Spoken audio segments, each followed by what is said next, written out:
Hey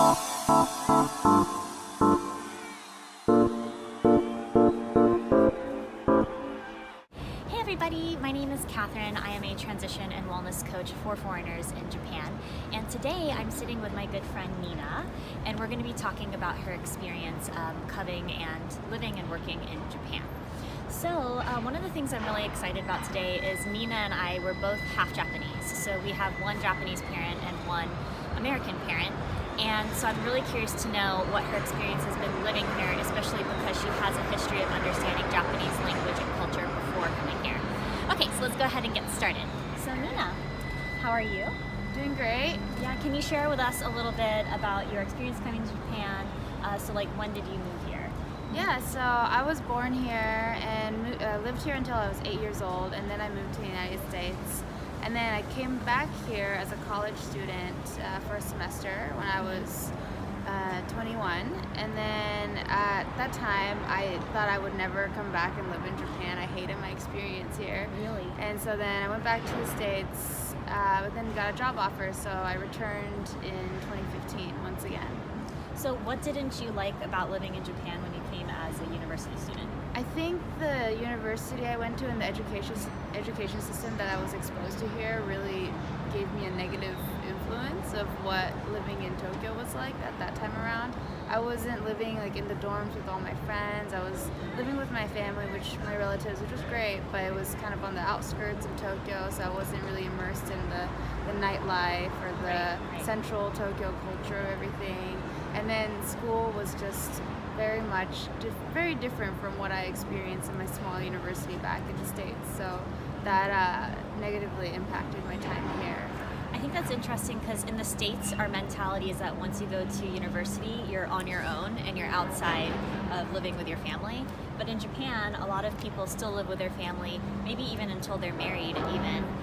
So commuting to school just from your own home with your family is a very different experience. And I always wondered, for a lot of Japanese people, they still go out at night and they party and they stay out all night. But I feel like if I was in the United States and I did that living from my parents' home, that would feel so weird, like trying to communicate about your curfew if you have one or anything like that. So did you have those kind of experiences? I mean, actually, it was I lived with my aunt and my grandma, and they're really understanding and really chill. And actually, my aunt was the one who was encouraging me to go out more. And I was like, oh, I'd just rather stay here and not, ride the train for 45 minutes to Shibuya to see friends or anything. So they were really supportive if I wanted to stay out or go do anything during the day or at night. So yeah, I didn't feel like I was very restricted here, but I feel like in some ways I restricted myself from doing those things. Right. Actually, I agree. I think even for me when I visited aunts and my grandfather here, they never really said anything specific, but I always kind of felt like since you grow up trying to respect them with those types of things, you feel like you always have to monitor yourself. Yeah. Do you work for a Japanese company? I do. I wear two hats. I work full-time at a Japanese company at a publishing firm, but I also work on my own freelance as a travel writer. So yeah, I have those two different lives going. So you haven't necessarily had experience working as an adult outside of Japan, but do you think there's any big differences about working in a Japanese company that you've noticed just from a cultural perspective? Yeah, there is much less communication that happens. Okay. So throughout college, I worked on campus. I had work study on campus, so that actually exposed me to real working experience. I had a great manager in college who had like weekly check-ins and made sure I understood all the tasks and would work with me to enhance my skills and help me out through everything and communicate if there were any issues or problems going on. And what I found in a Japanese work setting is that you have to read between the lines a lot of times. And like my boss would expect me to know if something was not being done right instead of him communicating that to me and then working through the problems together. So there's been a lot more of a challenge with communication, and also you can't just straightforward tell them if there's an issue, because that could cause more trouble between tension and more trouble between the relationships between colleagues. I also feel like it's harder when you're younger because sometimes you want to voice something, but you also feel like there's a level of hierarchy as well. Yeah.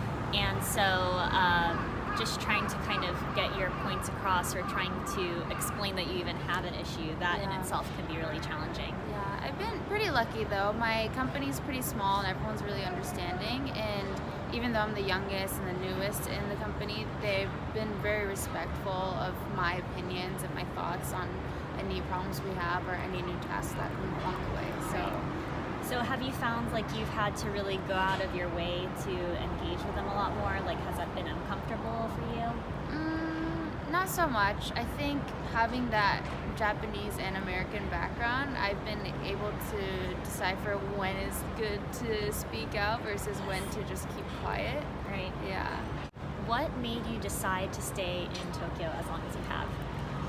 So opportunity is what it is. At first, when I came, I was supposed to be here for a year, no longer, like 6 months to a year. And of course, it's a typical story, like be here for a year and then go back to the United States or go on somewhere new. And then that turned into 2 years, and that turned into 3 years. And now I'm in my 4th year being back here. And what keeps me here is just the amount of opportunity that comes along with being both bilingual and just the connections I've made. Like, there's a great expat community here, and it's small in some ways because everyone's connected, and that gives for a better chance to network with other people and do collaborations with people that back in the States I just don't get. Back in the States, speaking Japanese is not as big of an asset to many companies and many industries. And here, speaking Japanese and English is such a huge asset, especially with so much inbound tourism growing, that I just keep getting opportunities one after another, and it keeps me here. And the great communities I found here too. It's much more tight-knit than things that I can find back in the States, I think. That's awesome. We're going to be talking a little bit more about communities as well in a second. But first, I want to know, what would you say has been the biggest challenge you have faced living in Japan? I think never fully being accepted as a Japanese person, even though I am Japanese, part Japanese. It's always been a struggle, and I think it will always be a struggle no matter how much I decide to come to terms with that. Like, one of the things that just always frustrate me is even if I have a full-on Japanese conversation with someone for a few minutes or even a few hours, all of a sudden they'll start speaking in English. Right. It's like, where did that come from? Yeah. So, I think that struggle of feeling like I'm Japanese but never fully being accepted as Japanese, and then not fully feeling like I'm Japanese either in some senses. Yeah, I agree. I think most of the foreigners who I've talked to in Japan, they've said pretty much the same thing about putting in so much effort to learning the language and understanding the customs and really trying to adapt to doing things like a Japanese person would do here. But I think in addition, when you have a Japanese component to your upbringing, be it your mixed culture or maybe you were raised in Japan or something like that, I think it's even more disheartening when you make the effort to try, because you really want people to see that you have that cultural component that maybe just people who are total foreigners wouldn't have. So that's something I can definitely relate to. Yeah. What advice do you have for people who are thinking of living in Japan? Best advice is definitely do it. Yeah. Definitely come here, check it out. Even if it doesn't work out, I think it's really important, especially for Westerners, to see a completely different part of the world. And then I think the most important thing is to try to find communities as quick as you can, as early on as possible, that you can fit into or you can have a support network with. Because I spent the first 2 years or so thinking that there weren't any English-speaking communities here that weren't tied to embassies or exclusive clubs. And then I realized that there are organizations that I can join who are English speakers, expats, international Japanese people that are all included together for different interests. And finding those communities really helped me find a better network, a support network, better people to work with, and go to whenever I needed help or whenever I had questions. I think that's such an important topic. One of the worst things you could probably do moving to Japan is just waiting too long to socialize with people outside of your work. I think people really get into the flow of just going to work and going home and maybe just doing some tourism related things in the area, and then you spend maybe the first 6 months doing that, and then you realize you don't have close connections or friends, and then it takes time to make those connections, so the sooner you can start making those connections, the better. Another thing is I totally agree with looking for other organizations that you can get involved with, because I didn't really start reaching out to people in the foreign community until probably 6 years into my experience in Japan. So I was mostly studying, and then I started working, and then after that I realized, okay, maybe there's some other people I can speak to in English perhaps. Yeah. And there were just so many organizations out there. I was like, oh wow, this is so interesting. Yeah, and there are ways to, if you wanted to be in touch with Japanese people more, there are ways that you can find communities that are catered to both Japanese and English-speaking people, and then you can still integrate and interact with Japanese people while having a support network in the native language of English or common language of English. I think a lot of people find it hard to make friends with Japanese people, so if you can find those organizations that have Japanese people there who are, open to speaking in English and connecting with you, then that's also a good way to make friends who are more local. What kind of resources or organizations did you find were really significant to your time here that you would recommend to other people who want to get involved?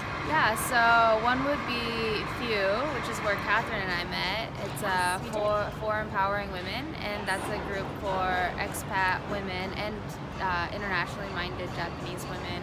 And that's been a huge support network for me, and found a lot of friends through that, found mentors through that, and found people to collaborate with for work as well. So that's been a great community. Then there's Hafu Japanese, which was also a group that I didn't know existed until like a year and a half ago. But it's a really strong network of half Japanese people around the world, and the people who are in Japan have meetups often. So that's been a really encouraging and empowering group to be with, because we can relate on so many levels that are different from many others here. So, and the Hafu group is also really good too. It's for parents of Hafu. So if you have a Hafu child and you want to understand more about their experience that they're going to have growing up, then that's also a really good resource to learn more information about, should you have both languages in the households? Is it better to go to international school or Japanese schools? So how can they just stay engaged with the culture? Really, really interesting topic. And I remember the first time I went to the Hafu event, it was actually almost 10 years ago when it was first starting. Wow. And it was a pretty small group of people.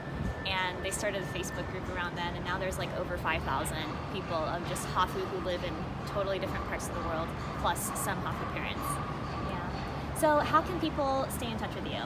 You can follow me on Facebook as a travel writer. I post a lot of my articles and my thoughts about traveling around Japan, as well as other parts of the world on there, or my Instagram. If you're a Hafu lady, join Hafu Ladies and come meet us at one of the meetups, I guess. Yeah, so Nina's been running this group for Hafu women who want to get together, and we've been doing brunches and having an excursion. It's been really fun too. So I'm going to leave all of those links in the description section, so make sure you check those out and get in touch with Nina if you have any other questions or want to get involved in the Hafu